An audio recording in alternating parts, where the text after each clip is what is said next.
இப்ப நிறைய பேர் வந்து இந்த ஆர்கானிக் ப்ராடக்ட் எல்லாமே ரேட் வந்து ரொம்ப ஜாஸ்தின்னு சொல்றாங்க. கட்டாயமா ரேட் ஜாஸ்தியா இருக்கும். ஏன்னா ஒரு விவசாயிக்கு வந்து விளைச்சல் வந்து குறைவா இருக்கும். அவருக்கான மெனக்கெடுதல், அதாவது உழைப்பு அதிகமா அவர் கொடுக்க வேண்டியது இருக்குது.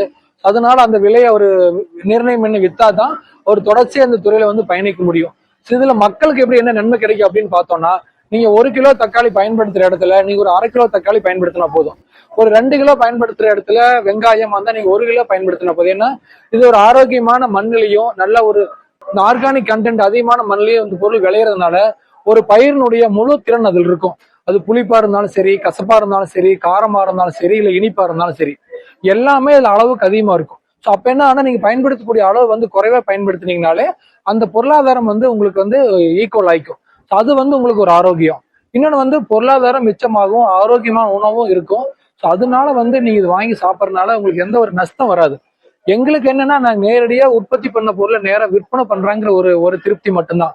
ஆனா கட்டாயமா பார்க்கும்போது உங்களுக்கு ரொம்ப பலன்கள் அதிகமா இருக்கும். அதனால வந்து நீங்க விலை பார்க்காதீங்க. நீங்க வாங்கி சாப்பிட்டு பாருங்க. 1 வாரமோ 2 வாரமோ சாப்பிட்டு பாருங்க. இந்த சுவையும் மனம் இதெல்லாம் பிடிச்சிருக்குதுன்னா தொடர்ச்சியா வாங்கி சாப்பிடுங்க. உங்களுக்கு தானே நல்லது.